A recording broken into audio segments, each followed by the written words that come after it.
can check into the Marriott from here. I had to meet a cruise ship one time in Cozumel, Mexico. Cozumel is beautiful. It's not easy to get to. I had to fly from Vegas to Cancun. Cancun to Cozumel, you can go two ways. You can go on a ferry, but I looked at the ferry. It was a day ferry. It was one of those ferries that tips over once a month. Everybody dies. These ferries tip over all over the world. You know what it is? It fits 50 people. They put 1,000 on. It tips over. They go, what happened? There's going to be an investigation. Don't you have a clicker? $49.50. Wait for the next ferry, please. So I wasn't going to take the ferry. The only thing that I could take was a commuter airline, like Air Cozumel.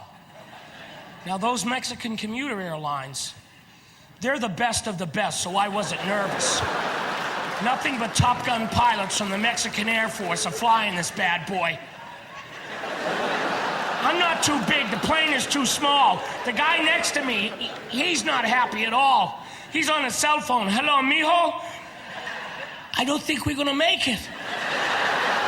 There is a big guy next to me and I can't feel my leg. So I moved. I didn't want to kill him. I'd see his son at baggage claim. Hello, my name is Antonio Montoya. You killed my father. Prepare to die.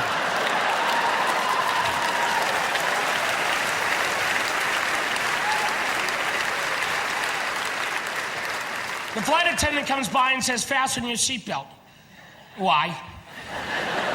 I don't think I'm gonna pop out of this chair anytime soon. Besides, the buckle is lodged in my ass.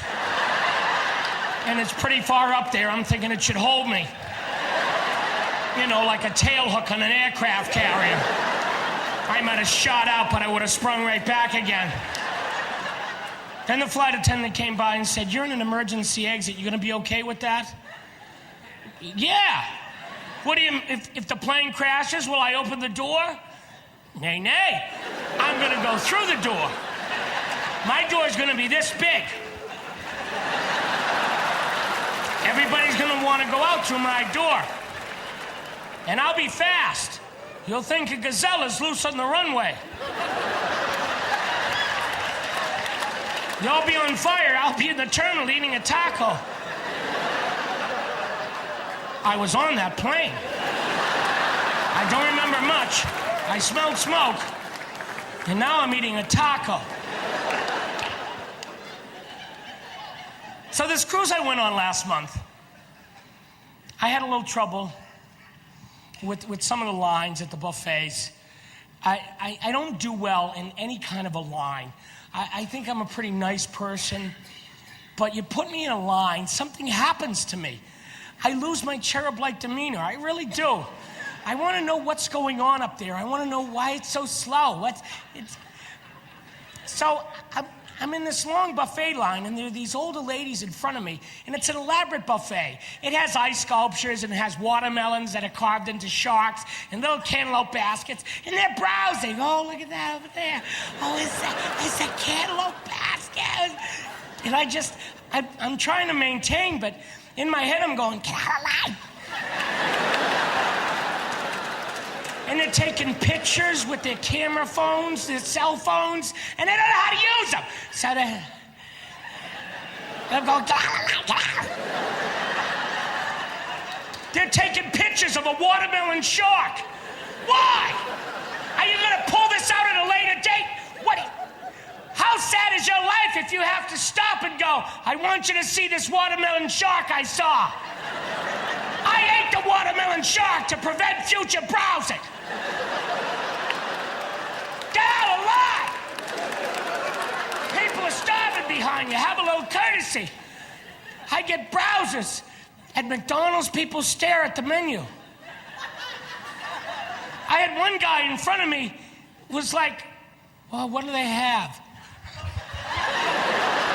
It's McDonald's. Ask me anything, left to right, right to left. What do you want to know? Get out of line.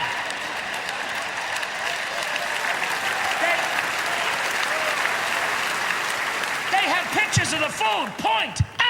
Get out of line. going to KFC, which is tasty, but it's a nutritional equivalent to smoking crack. But people at KFC, they stare. They have chicken. You know what else they have? Chicken. Would you like chicken or chicken? I don't mess with people behind the counter. I think working in the service industry is very difficult, and I don't like being rude or inconsiderate. I always feel bad when I'm rude and inconsiderate. But at Starbucks, they're really slow. I have to have coffee in the morning or I can't function. My first cup could not be Starbucks. I'd be dead by the time I got to the front of that line. They talk about making coffee. I'm doing espressos. Who's doing lattes? Santos is doing lattes. I'm not doing lattes. I'm in back getting the scones. You got coffee up there? Go drink some of that shit. Let's move it. I got a headache. I have to stop and get coffee to stand in line for their coffee.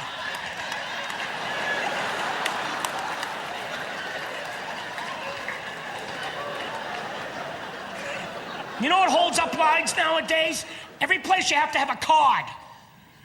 At grocery stores, at pharmacies, you buy a book, you buy vitamins, you buy shower gel, you buy underwear. They go, you got your card? You don't have our card. Do you have our club card? Do you have our card? No. I have money. I'll give you money and you give me my stuff. Some clerks are nice. They'll swipe their card. Here, I swipe my card for you. Other ones, they insist. I'm going to put an application in for your card. No! I want that card! Every place you got to have a card. Remember when stuff was on sale or not on sale? Now we got to have this card. I travel too many places to have cards for everywhere. One lady last week asked me for my zip code. Why?